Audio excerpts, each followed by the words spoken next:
Bab 302. Berkumpul. Menggenggam kapak raksasa, tatapan Tuan Silo menjadi kejam, lalu mulai menebas ke 10 ekor naga hijau yang ada di langit.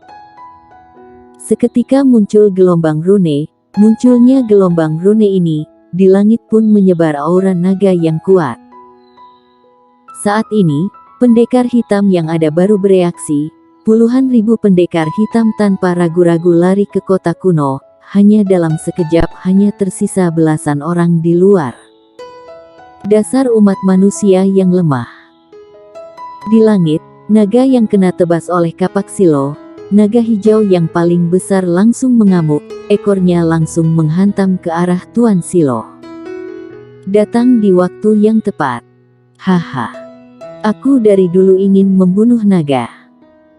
Terdengar suara tertawa yang kuat. Tuan Silo memutar badan di tempat, lalu mengayunkan kapak dari atas ke bawah dengan kuat, tebasan pembelah langit bumi. Setelah itu, cahaya tebasan kapak langsung menerjang ke arah naga hijau. Dimensi yang dilalui tebasan kapak pun bergetar, seolah-olah akan menghancurkan segalanya. Bam! Cahaya kapal menebas di ekor naga. Seketika terdengar suara ledakan yang kuat. Gelombang ledakan yang kuat pun menyebar ke sekitar. Tuan Silo pelan-pelan menebas kapaknya. Gelombang ledakan pun hilang. Di saat dia mau menyerang, dari bawah terdengar suara teriakan Desi Nangong yang panik. Silo, ayo pergi, makhluk dari wilayah iblis dan alam baka sudah sampai. Mendengar ini, Tuan Silo mengerutkan kening, bimbang sejenak, lalu bergerak mendarat di permukaan lantai. Seolah-olah teringat sesuatu, Tuan Silo pun melihat warrior yang dan macan tutul ungu yang menjadi patung dan berkata, mereka bagaimana? Desi Nangong melirik dan diam sejenak, lalu menggeleng kepala berkata, tidak bisa memedulikan sebanyak itu, ayo pergi. Selesai berkata, Desi Nangong dan Warner Lee bergerak, masuk ke dalam kota kuno. Tuan Silo melirik sekilas warrior yang dan macan tutul ungu, menghela napas, bergerak masuk ke dalam kota kuno. Saat ini, di luar hanya tersisa warrior yang dan macan tutul ungu. Warrior yang sekarang dalam kondisi apa? Tentu saja warrior yang belum mati, hanya saja kesadaran sudah tertidur lelap. Sedangkan macan tutul ungu, mungkin saja karena menguras banyak tenaga, ia memeluk kepala warrior yang dan tertidur. Jika warrior yang saat ini masih sadar, pasti akan menyadari pasukan monster hitam yang ada di pusaran pusat energi, semuanya tertidur. Tentu saja yang paling penting, energi hitam berwarna emas yang ada di kolam pusaran pusat energi, ada melayang seorang gadis kecil. Gadis ini sangat imut, seharusnya sangat cantik, wajah yang polos.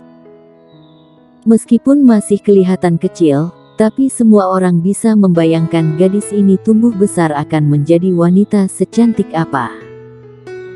Memakai gaun putih, di gaun terukir rune yang ajaib dan misterius, rune-rune ini seolah-olah hidup, terus bergerak.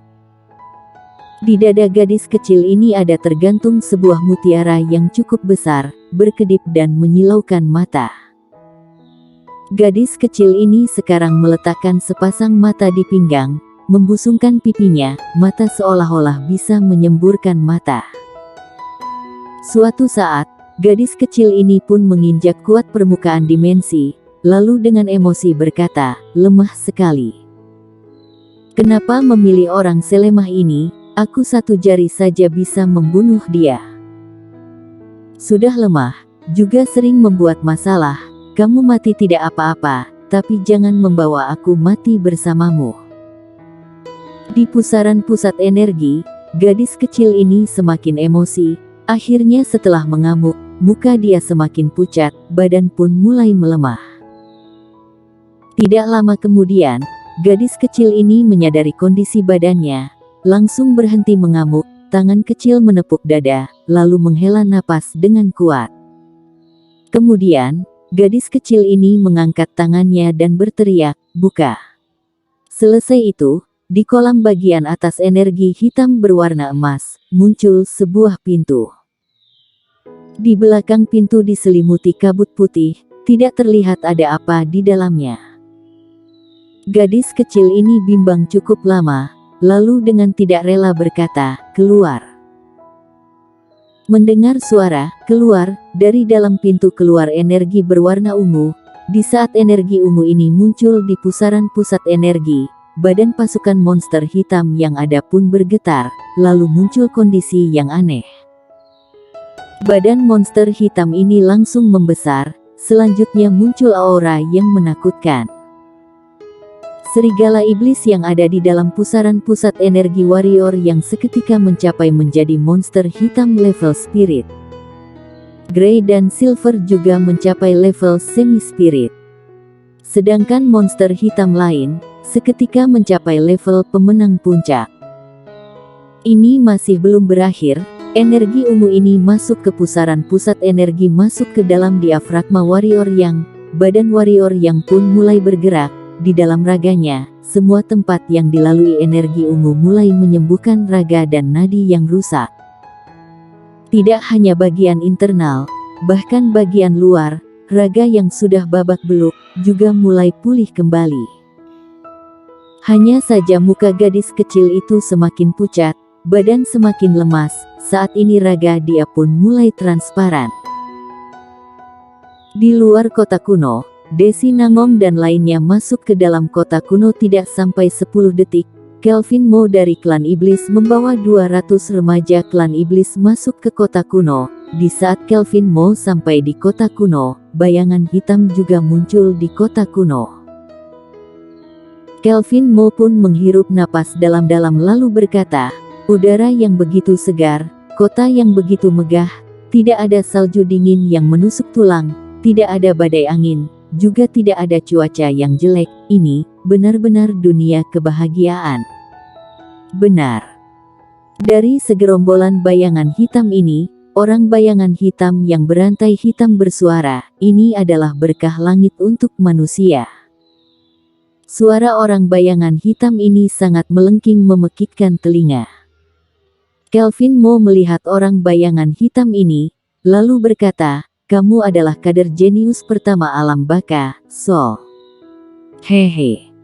Orang bayangan hitam ini tersenyum dan berkata, "Kamu Kelvin Mo. Hehe. Memang pantas disebut kader jenius klan iblis, memiliki roh sekuat ini, hehe." Sambil berkata, Sol pun menjilati bibirnya, muncul tatapan keserakahan. Kelvin Mo berencana berkata sesuatu. Mendadak Kelvin Mo menyipitkan mata, tidak tahu sejak kapan, mendadak di depan matanya muncul rantai. Rantai ini bagaikan ular berbisa menyerbu ke tenggorokan. Ekspresi Kelvin Mo pun menjadi serius, tapi yang membuat semua orang terkejut adalah dia tidak menghindar, membiarkan rantai ini menyerang tenggorokannya. Pelang. Rantai menyerang tenggorokan Kelvin Mo, seketika muncul suara benturan besi. Melihat keadaan ini, ekspresi Sol berubah. Mengayunkan tangan, rantai seketika kembali ke tangan, dengan nada serius berkata, "Dengar-dengar kamu sudah melatih raga iblis langit tingkat 7, sepertinya ini bukan isu melainkan kenyataan." Mendengar perkataan Sol, orang bayangan hitam yang ada di belakangnya pun terkejut. Raga iblis langit, ini adalah karya luhur dari Raja Iblis berbakat klan iblis. Adalah sebuah teknik pelatihan raga, total ada 20 tingkatan. Dengar-dengar orang yang bisa melatih sampai tingkat ke-10, maka raga bisa berkontak dengan dewa. Jika bisa melatih hingga tingkat ke-11, maka akan kekal abadi.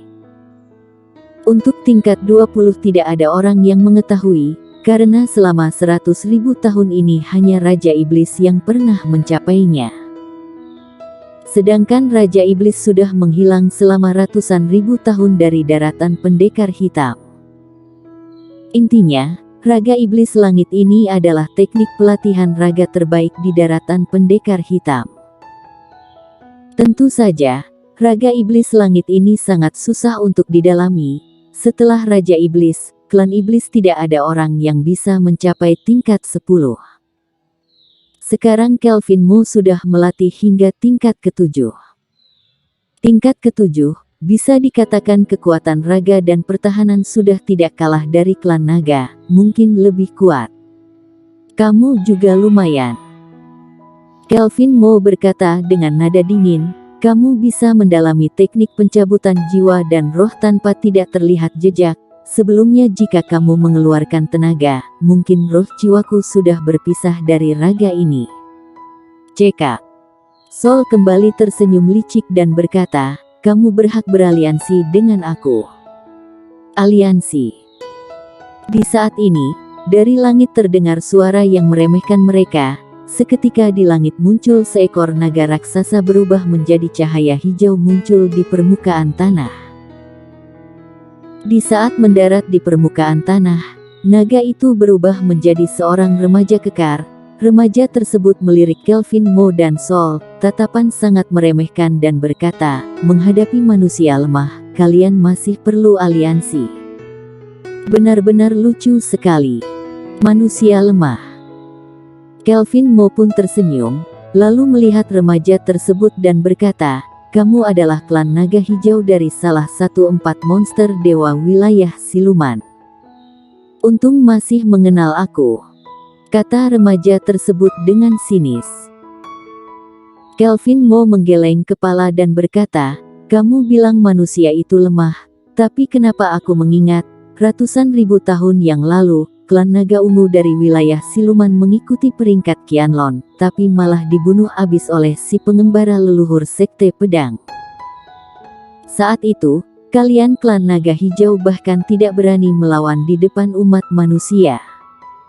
Apa yang kamu katakan? Ekspresi remaja tersebut seketika menjadi garang, lalu aura naga menyerbu ke Kelvin Mo. Kelvin Mo pun senyum meremehkan, lalu membuka mulut berteriak pada remaja tersebut. Sebuah gelombang rune hitam seketika menyebar, melenyapkan aura naga. Ekspresi remaja tersebut berubah. Di saat mau menyerang, sebuah rantai hitam mendadak muncul di depannya, menghadanginya. Remaja tersebut menoleh kepala melihat Sol yang ada di samping, hanya mendengar Sol berkata, apa yang dikatakan Kelvin Mo benar, kita tidak boleh meremehkan manusia. Di antara manusia mungkin lebih banyak yang lemah, tapi jangan lupa, pendekar kuat mereka, selamanya lebih kuat dari kita. Yang paling penting, jumlah mereka lebih banyak dari 3 wilayah. Sama seperti sekarang, total populasi dari 3 wilayah tidak sampai 500. Sedangkan manusia, sudah puluhan ribu. Jika kita tidak kerja sama, kalian klan naga hijau meskipun ada 10, 100 maupun 1000 ekor naga hanya akan dimusnahkan. Atas dasar apa mereka? Remaja tersebut mendengus dan berkata, tidak melihat pas kita datang, para manusia lemah ini langsung kabur. Dasar makhluk rendahan. Mendadak Dragon King melihat warrior yang ada di luar kota kuno, dia pun tersenyum, tidak menyangka ada satu manusia lemah yang tidak takut. Bersambung.